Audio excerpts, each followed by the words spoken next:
محترم ناظرین، اس on line programme کے ذریعے آج میں جس عنوان پر آپ کے سامنے کچھ گفتگو کرنا چاہتا ہوں وہ عنوان ہے نوجوانوں کی دین سے دوری، اسباب اور علاج۔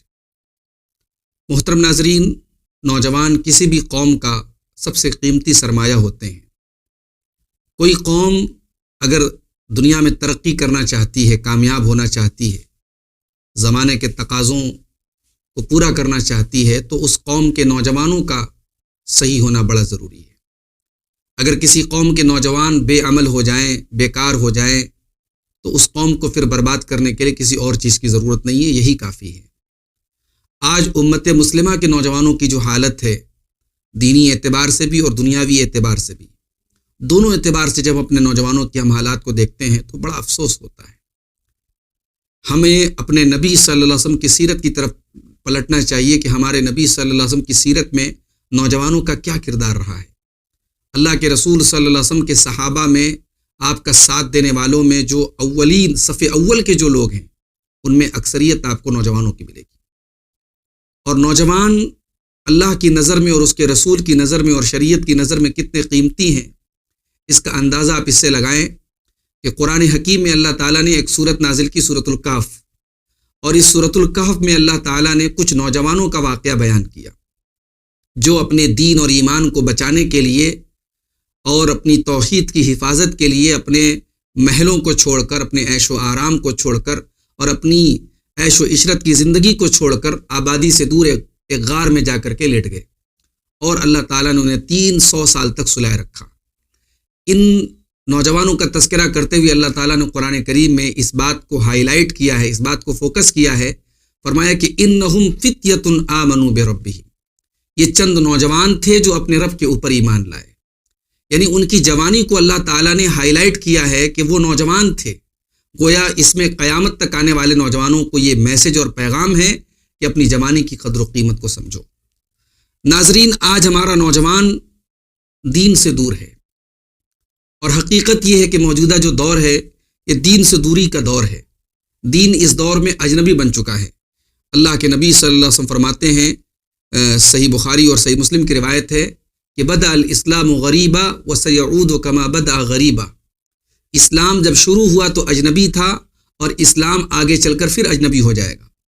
یعنی اسلام کے اوپر عمل کرنے والے دنیا کی نظروں میں اجنبی بن جائیں گے، انہیں عجیب نظروں سے دیکھا جائے گا۔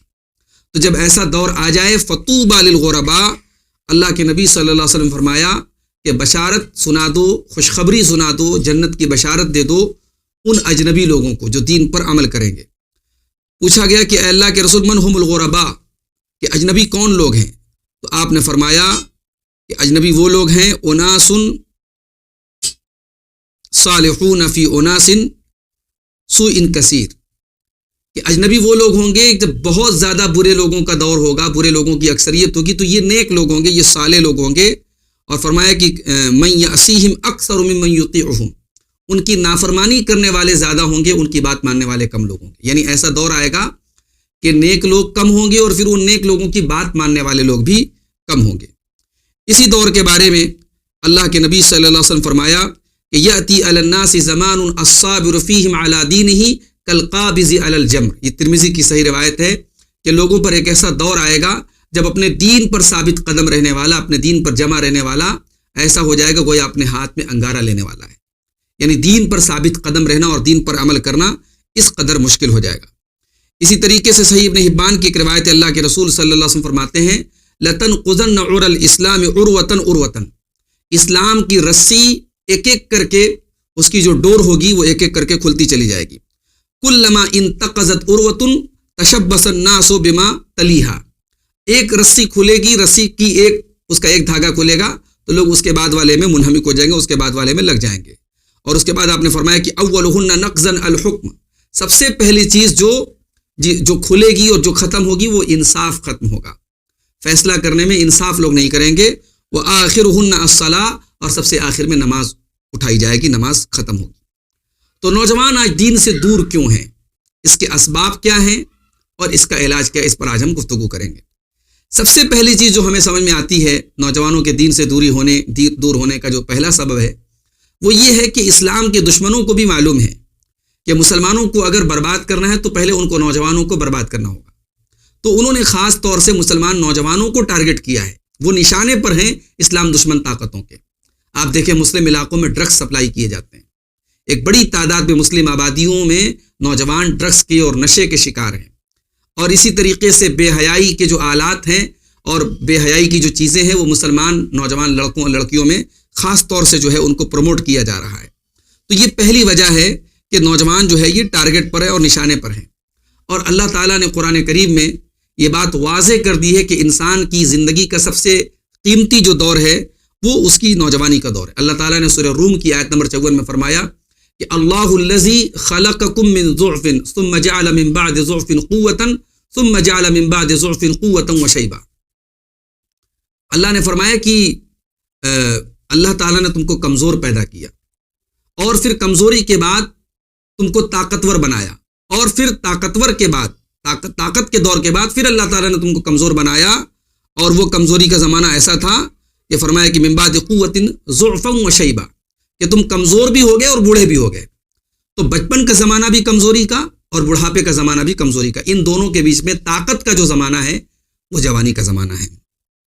تو آج ہمارا نوجوان جو ہے اپنے اس قیمتی دور کو برباد کر رہا ہے اور اس کی جو دشمن طاقتیں ہیں وہ اس کو نشانے پر لے رہی ہیں اور اس کو احساس بھی نہیں ہے. شاعر نے کتنی سچی بات کہی ہے کہ وائے ناکامی متائے کارواں جاتا رہا کارواں کے دل سے احساس سے یہاں جاتا رہا. تو یہ پہلی وجہ ہے نوجوانوں کے دین سے دور ہونے کی.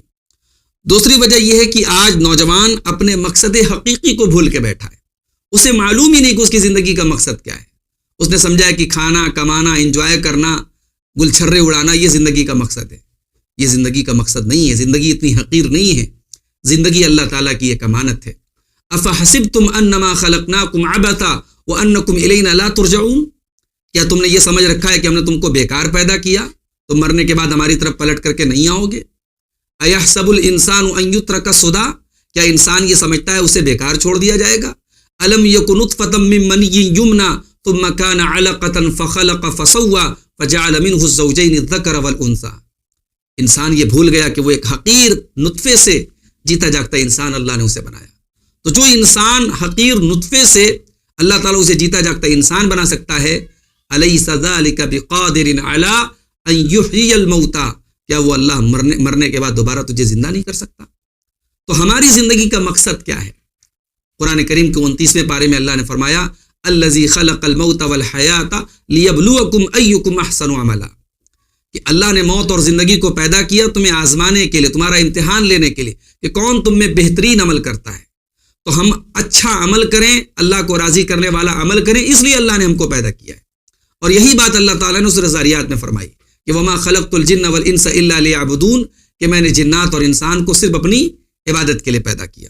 تو آج ہمارا نوجوان اپنی زندگی کے مقصد حقیقی کو بھول کے بیٹھا ہے. یہ دوسری وجہ ہے اس کے دین سے دور ہونے کی. تیسری وجہ, نوجوان آج دین کے نام پر اسے بہت ساری پگڈنڈیوں پہ ڈال دیا گیا.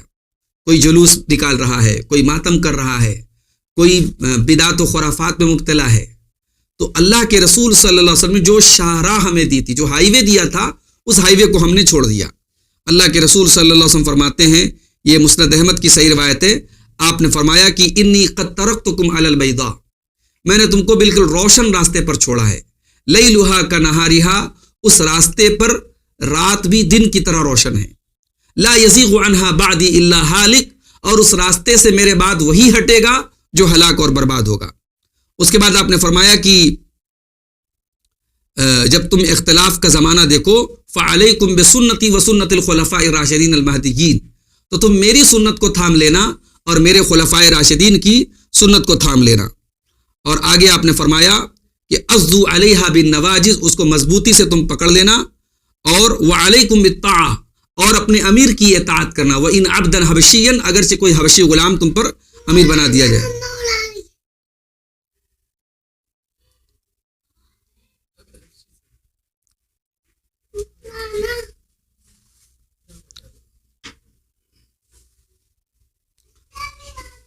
فَإِنَّمَا الْمُؤْمِنُ كَالْجَمَلِ الْأَنِفِ, اس لیے کہ مومن جو ہوتا ہے وہ ایک فرما بردار اونٹ کی طرح ہوتا ہے. حَيْثُمَا قِيدَ إِنْقَادَ, مومن کو جہاں جو پابندی ڈالی جائے اس کی وہ تابعداری کرتا ہے۔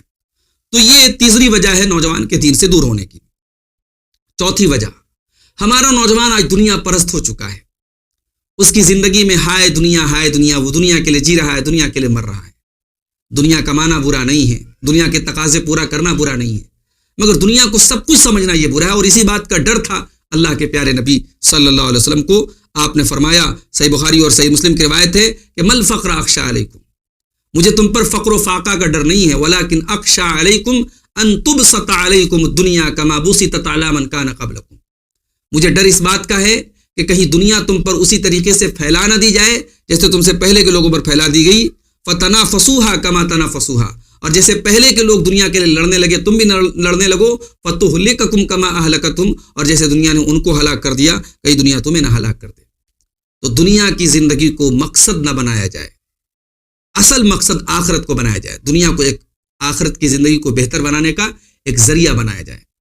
اسی لیے اللہ کے نبی صلی اللہ علیہ وسلم فرماتے ہیں، من کانت الآخرۃ ہمہ جعل اللہ غناہ فی قلبہ وجمع له شملہ واتته الدنیا وہی راغمۃ، جس نے اپنی زندگی کا مقصد آخرت کو بنایا، اللہ تبارک و تعالی اس کے تمام مسائل کو حل کر دے گا، اس کے تمام مسائل کو حل کر دے گا، اس کے دل کو غنی بنا دے گا، اس کے دل کو اللہ تعالیٰ سکون کی دولت سے نواز دے گا اور دنیا چل کر کے اس کے پاس آئے گی۔ ومن کانت الدنیا ہمہ، اور جو دنیا کو اپنا مقصد حیات بنا لے گا، جعل اللہ فقرہ بین عینیہ، تو اس کی آنکھوں کے سامنے فقر و فاقہ کا ڈر ستائے گا، اور وفرق علیہ شملہ، اس کے مسائل کو اللہ تعالیٰ اور الجھا دے گا، اور ولم یاتہ من الدنیا الا ما قدر له، اور دنیا بھی اس کو اتنی ہی ملے گی جتنے اس کے مقدر میں لکھی ہے۔ پانچویں وجہ، ہمارا نوجوان آج دین سے اس لیے بھی دور ہے کیونکہ آج وہ جنسی مریض بنا دیا گیا ہے۔ انٹرنیٹ کے ذریعے، موبائل کے ذریعے، سوشل میڈیا کے ذریعے سیکس کو اتنا پروسا گیا ہے نوجوانوں کے سامنے کہ انہیں لگتا ہے کہ یہی ہماری زندگی کا مقصد ہے، حالانکہ ایسا نہیں ہے کہ اسلام نے ایک نوجوان کے اندر پائے جانے والے اس فطری تقاضے کی رعایت نہیں کی ہے۔ اس فطری تقاضے کی جائز تکمیل کا راستہ نکاح کے ذریعے پورا کرنے کا اللہ تعالیٰ نے حکم دیا ہے۔ اللہ تعالیٰ نے قرآن کریم میں فرمایا، وَأَنكِحُوا الْأَيَامَ مِنكُمْ وَالصَّالِحِينَ مِنْ عِبَادِكُمْ وَإِمَائِكُمْ، کہ تم میں سے جو غیر شادی شدہ ہیں ان کا نکاح کراؤ، اور جو نیک تمہارے آزاد ہوں چاہے غلام ہوں ان کی شادی کراؤ۔ إِن يَكُونُوا فُقَرَاءَ يُغْنِهِمُ اللَّهُ مِنْ فَضْلِهِ، اگر وہ فقیر بھی ہوں گے تو اللہ تعالیٰ اپنے فضل سے ان کو غنی بنا دے گا۔ واللہ واسع علیم، اور اللہ تعالیٰ کشادگی والا اور علم والا ہے۔ تو نکاح کو آسان کیا جائے۔ آج ہمارا نوجوان نکاح بہت دیر سے کر رہا ہے، اس کے بہت سارے اسباب ہیں، اس میں گارجینز کی بھی لاپرواہی ہے، اس میں رشتوں کے تعلق سے ہمارے جو معیارات ہیں، ہم دنیا اور دنیا کے اسٹیٹس اور برادری اور دنیا بھر کی چیزوں کو ہم دیکھتے ہیں، دینداری کو نہیں دیکھتے۔ یہی وجہ ہے کہ دیندار لڑکے اور لڑکیاں آج جو ہے وہ نکاح سے محروم ہیں اور ان کو گناہ کے راستے کی طرف لے کے جایا جا رہا ہے۔ اللہ کے رسول صلی اللہ علیہ وسلم فرماتے ہیں، اذا خطب الیکم ممن ترضون دینہ وخلقہ، جب تمہاری بیٹیوں کے لیے ایسے لوگ رشتہ دیں جن کے دین کو تم پسند کرتے ہو، جن کے اخلاق کو تم پسند کرتے ہو، فزوجوہ، تو اپنی بیٹیوں کا نکاح ایسے نوجوانوں سے کر دیا کرو۔ وَإِلَّا تَفْعَلُوا، اگر ایسا نہیں کرو گے، تَكُنْ فِتْنَةً فِي الْأَرْضِ، تو زمین میں فتنہ پھیل جائے گا۔ تَكُنْ فِتْنَةٌ فِي الْأَرْضِ وَفَسَادٌ عَرِيضٌ، اور زمین میں بڑا لمبا چوڑا فساد پھیل جائے گا، اور وہ فساد آج زناکاری اور بدکاری کی شکل میں ہم دیکھ رہے ہیں۔ نوجوانوں میں جنسی بے راہ روی بہت بڑا مسئلہ ہے۔ کتنے نوجوان ہیں جو شادی جب تک ان کی ہوتی ہے وہ اپنے جسم کو کھوکھلا کر چکے ہوتے ہیں، غلط قسم کی عادتوں کے ذریعے اور غلط طریقوں سے اپنی شہوتوں کو پورا کر کے اپنے جسم کا ستیہ ناش کر چکے ہوتے ہیں۔ تو ہمارے نوجوان آج جنسی بے راہ روی کے شکار ہیں، اس لیے بھی وہ دین سے دور ہیں۔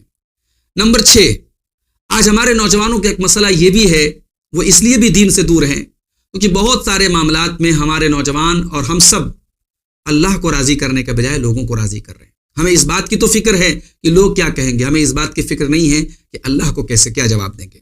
حضرت امیر معاویہ رضی اللہ تعالیٰ عنہ نے ایک مرتبہ اما عائشہ کو خط لکھا اور کہا کہ اکتبی الی کتابا توصینی فیہ، اما عائشہ مجھے ایک خط لکھیے اور اس میں مجھے کوئی نصیحت کیجیے، ولا تکثری علیہ، لیکن نصیحت بہت مختصر ہو۔ تو حضرت عائشہ رضی اللہ تعالیٰ عنہ نے اس خط میں ان کو جواب میں لکھا کہ میں نے اللہ کے رسول صلی اللہ علیہ وسلم کو یہ فرماتے ہوئے سنا ہے، من التمس رضا اللہ بسخط الناس، جو اللہ کی رضا کو تلاش کرتا ہے لوگوں کو ناراض کر کے، لوگ ناراض ہو جائیں اس کی پرواہ نہیں کرتا ہے، اللہ کو راضی کرتا ہے، تو ایسے انسان کے لیے کفاہ اللہ مؤونۃ الناس، اللہ تعالیٰ لوگوں کے خرچ کے اعتبار سے اور لوگوں کی مدد کے اعتبار سے اللہ اس کے لیے کافی، اللہ اسے کسی کا محتاج نہیں بناتا۔ ومن التمس رضا الناس بسخط اللہ، اور جو لوگوں کی رضا کو تلاش کرتا ہے اللہ کو ناراض کر کے، وکلہ اللہ الی الناس، تو اللہ تعالیٰ اسے لوگوں کے حوالے کر دیتا ہے۔ تو یہ بات بہت بڑی بات ہے کہ ہمیں لوگوں کو راضی نہیں کرنا ہے، اللہ کو راضی کرنا ہے۔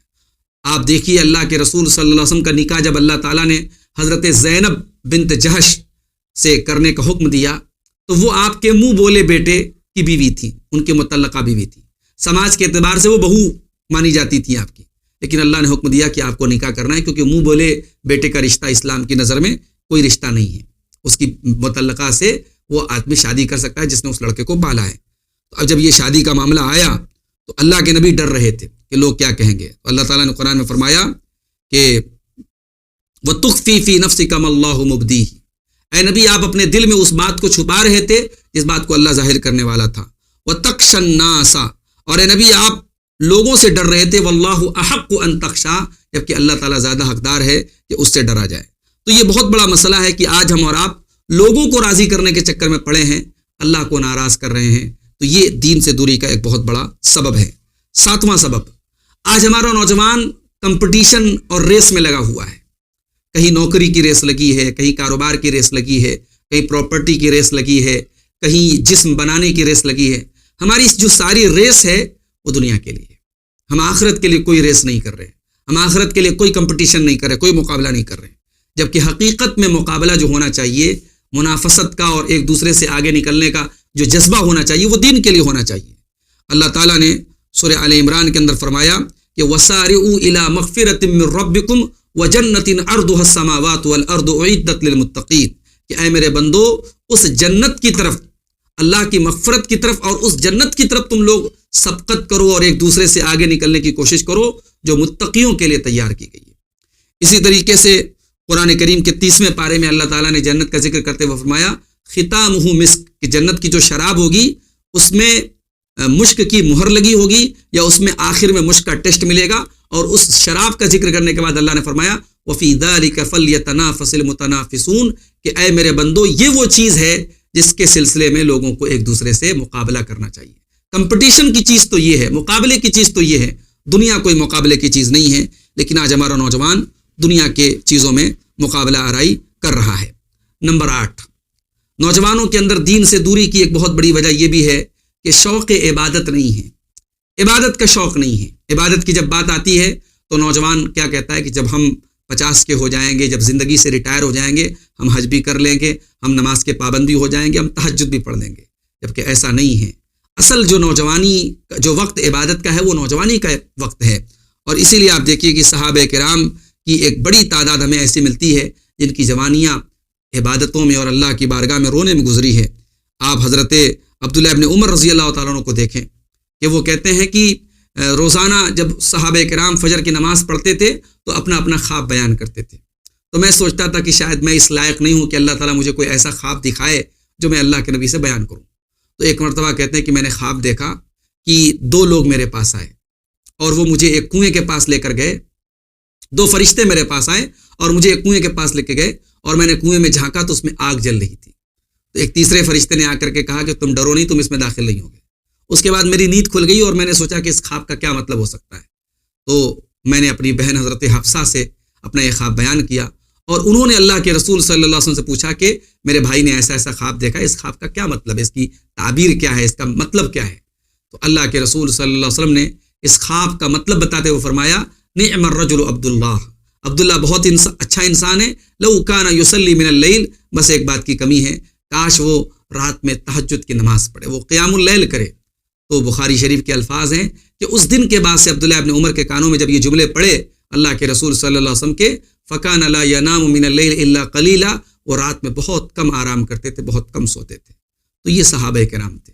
حضرت مصعب ابن عمیر اپنے دور کے بڑے فیشنیبل نوجوان تھے، قیمتی کپڑا، قیمتی جوتا، قیمتی خوشبو لگانے والے، لیکن اللہ کے رسول صلی اللہ علیہ وسلم کے اوپر ایمان لائے، گھر سے ماں باپ نے نکال دیا، عیش و عشرت کی زندگی چھن گئی اور پھٹے پرانے کپڑے پہننے لگے، اور پھر یہی مصعب ابن عمیر اللہ کے نبی صلی اللہ علیہ وسلم نے مدینہ میں ان کو اپنا سفیر بنا کے بھیجا، اور وہاں جا کے انہوں نے بالکل جان کی بازی لگا دی اسلام کی تبلیغ میں، اور اپنا وقت انہوں نے وقف کر دیا، اور 1 سال کی مدت میں مدینہ کے ہر گھر میں توحید کی آواز پہنچ گئی۔ اور یہی مصعب ابن عمیر لمبی قد کاٹھی کے تھے، ہینڈسم تھے، اسمارٹ تھے، لیکن اسلام کے لیے اپنی زندگی کو انہوں نے قربان کیا، اور جنگ احد میں جب شہید ہوئے تو ان کے کفن کا کپڑا بھی اتنا نہیں تھا جس سے ان کی پوری باڈی کو کور کیا جا سکے۔ سر کو ڈھانپا جاتا تھا، پیر کھلتا تھا، پیر کو ڈھانکا جاتا تھا، سر کھلتا تھا، سر کو ڈھانپا گیا اور پیر پہ گھاس ڈال کر کے ان کو قبر میں اتارا گیا۔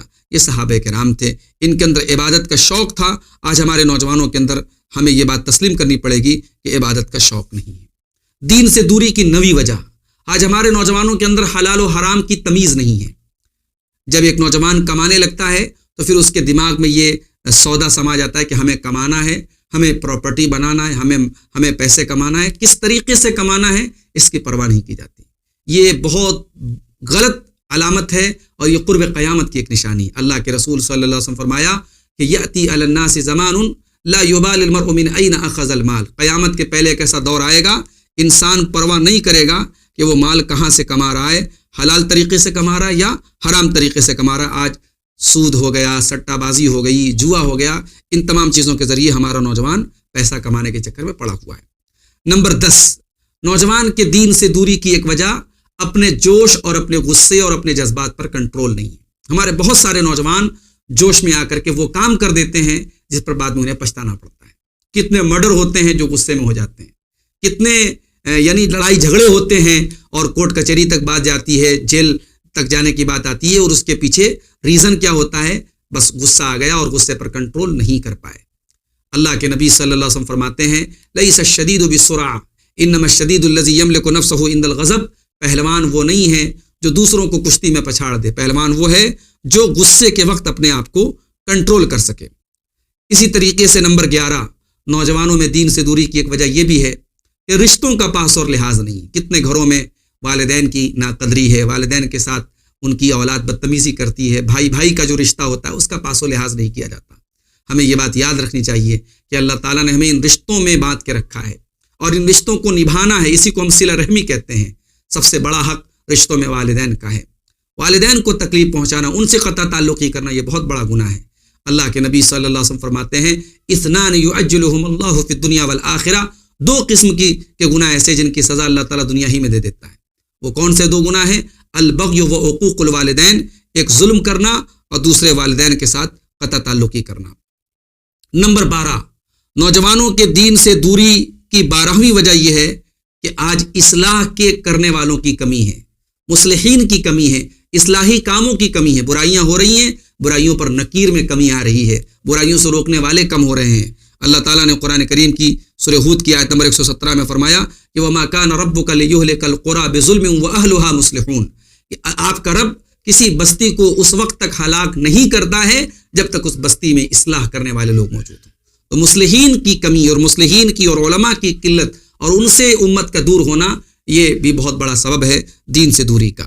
اور نمبر 13، دین سے دوری کی 13ویں وجہ اتباع ہوا۔ آج ہم دیکھیے دین کے نام پر بھی بہت ساری ایسی چیزیں آ رہی ہیں کہ جہاں ایسا دین پیش کیا جا رہا ہے جو لوگوں کی خواہشات کے مطابق، ایسے لوگ اسکالر بنے پھر رہے ہیں، ایسے لوگ دین کے اسپیکر بنے پھر رہے ہیں جو دین کی تحریف کر رہے ہیں۔ وہ پردہ کو نکال رہے ہیں اسلام کے اندر سے، وہ داڑھی کو اسلام کے اندر سے نکال رہے ہیں، وہ بہت ساری چیزوں کو اسلام کے اندر سے اپنے من سے وہ انٹرپریٹیشن کر رہے ہیں۔ تو یہ اتباع ہوا جو ہوتی ہے نا، یہ سب سے خطرناک چیز ہے۔ اللہ تعالیٰ نے سورہ کہف میں اپنے نبی سے فرمایا کہ وَلَا تُطِعْ مَنْ أَغْفَلْنَا قَلْبَهُ عَنْ ذِكْرِنَا، اے نبی آپ اس کی پیروی نہ کریں جس کے دل کو ہم نے غافل کر دیا، اپنے ذکر سے ہم نے غافل کر دیا، وَاتَّبَعَ هَوَاهُ، اور جس نے اپنی خواہشات کی پیروی کی۔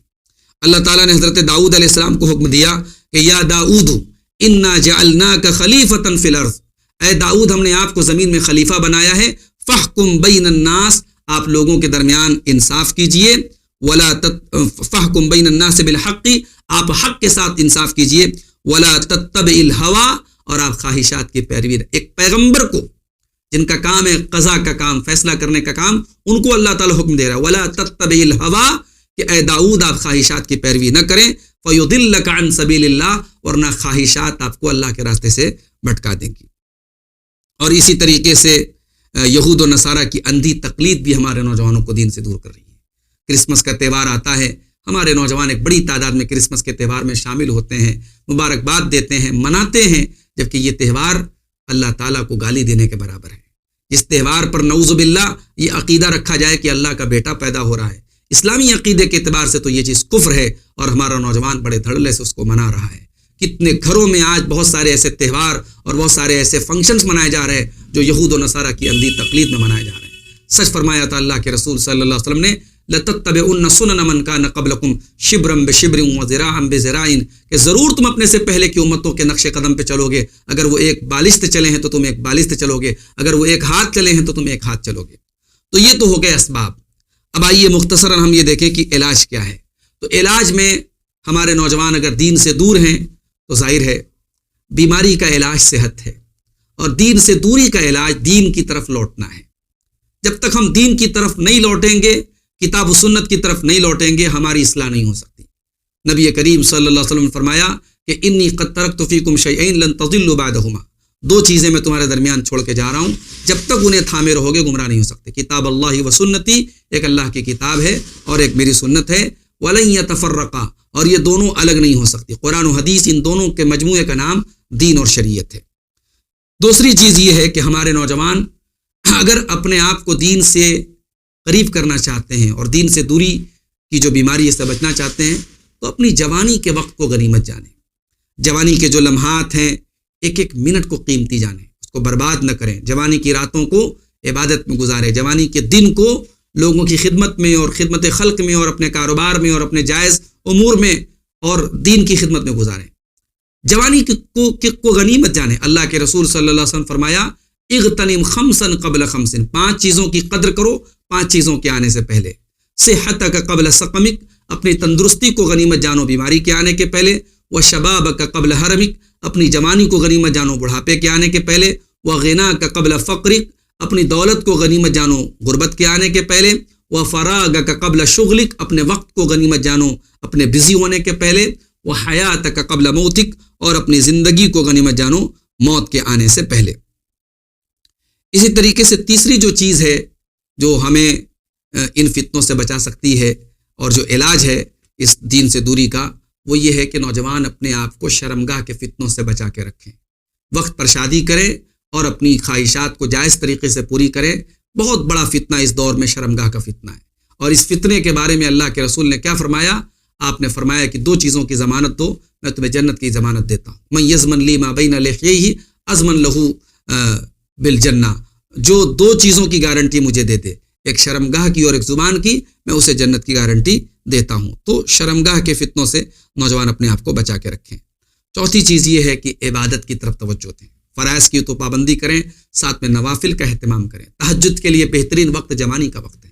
بڑھاپے میں آپ کی صحت اس لائق رہے نہ رہے، کرسی پر بیٹھ کر کے نماز پڑھنی پڑ جائے، آج اللہ نے آپ کو صحت و تندرستی دی ہے، آپ اللہ کے ان بندوں میں شامل ہو جائیں جن بندوں کا ذکر کرتے ہوئے اللہ تعالیٰ نے سورہ سجدہ میں فرمایا کہ تتجافى جنوبهم عن المضاجع يدعون ربهم خوفا وطمعا، کہ میرے کچھ بندے ایسے ہوتے ہیں رات میں ان کے پہلو بستروں سے الگ ہوتے ہیں، جب دنیا آرام سے اپنے بستروں پر سو رہی ہوتی ہے وہ اللہ کی بارگاہ میں اللہ کو یاد کرتے ہیں۔ اسی طریقے سے نیک لوگوں کی صحبت اختیار کریں، صالحین کے ساتھ رہیں، علماء کے ساتھ رہیں، نیک لوگوں کی سنگت سے بھی آپ کی زندگی میں فرق آئے گا۔ صحبت کا بڑا اثر ہوتا ہے، اسی لیے اللہ تعالیٰ قرآن کریم میں کہتا ہے یا ایھا الذین آمنوا اتقوا اللہ وکونوا مع الصادقین، اے ایمان والو اللہ سے ڈرو اور سچے لوگوں کے ساتھ رہا کرو۔ اللہ کے رسول صلی اللہ علیہ وسلم مثال دیتے ہیں اچھی اور بری صحبت کی، کہ جیسے ایک انسان لوہار کے ساتھ بیٹھتا ہے اور ایک انسان عطر فروش کے ساتھ بیٹھتا ہے۔ لوہار کے ساتھ بیٹھنے والا کوئی کام نہ کرے پھر بھی اس کے کپڑے سے بدبو آئے گی یا اس کے کپڑے جل جائیں گے، اور عطر فروش کے ساتھ جو بیٹھے گا تو اس کے اندر سے خوشبو آئے گی، یا تو عطر خریدے گا یا اس سے خوشبو آئے گی۔ تو صحبت کا بڑا اثر ہوتا ہے، اگر دین سے دوری کا علاج کرنا ہے تو ہمیں اپنی صحبت کو بھی سدھارنا ہوگا۔ علماء سے اپنا تعلق مضبوط کریں، علماء انبیاء کے وارث ہیں، اور ہر دور میں علماء حق ہی دین کی صحیح شکل کو پیش کریں گے۔ دین کو تحریف سے اور دین کے اندر جو بدعت و خرافات ہے اس سے دین کی صحیح شکل کو ممتاز کر کے پیش کرنے کا کام ہر دور میں علماء کریں گے۔ نوجوان علماء سے جڑیں، علماء سے سوالات کریں، خاص طور سے جہاں حلال و حرام کا مسئلہ ہو، جہاں جائز اور ناجائز کا مسئلہ ہو، اپنا ذاتی اجتہاد نہ کریں، علماء سے رائے لیں اور علماء سے دلیل کی روشنی میں پوچھیں کہ دین کا اس سلسلے میں کیا موقف ہے. اور اسی طریقے سے ایک چیز یہ بھی ہے کہ ایمانی غیرت اپنے اندر پیدا کریں. ایمانی غیرت، آپ کے نبی کو کچھ کہا جائے، آپ کے اسلام پر کچھ حملہ کیا جائے، آپ کے مسلمان بھائیوں پر کوئی ظلم و ستم کیا جائے، یا آپ کے دین کے تعلق سے کوئی غلط بات کہی جائے، تو ایک ایمانی غیرت ہو جو آپ کو چراغ پا کر دے، جو آپ کو بیدار کر دے کہ نہیں یہ غلط ہو رہا ہے، اور آپ اس کے لیے ایک حد میں رہ کر کے اس پر رد عمل کریں. یہ نہیں کہ آپ بے غیرت ہو جائے آپ کے دین کے تعلق سے، آپ کے نبی کے تعلق سے، آپ کے قرآن کے تعلق سے. ایسا نہیں ہونا چاہیے. غیرت اپنے اندر پیدا کریں.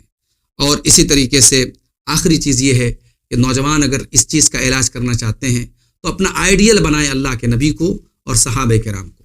اللہ کے نبی ہم سب کے آئیڈیل ہیں. لقد کان لکم فی رسول اللہ اسوۃ حسنہ. آپ کو اللہ تعالیٰ نے اسوہ حسنہ بنایا ہے، اور پھر آپ کے بعد صحابہ کرام ہیں جو اس امت کے سب سے بہترین لوگ ہیں. تو صحابہ کرام ہمارے آئیڈیل ہیں، اللہ کے نبی ہمارے آئیڈیل ہیں.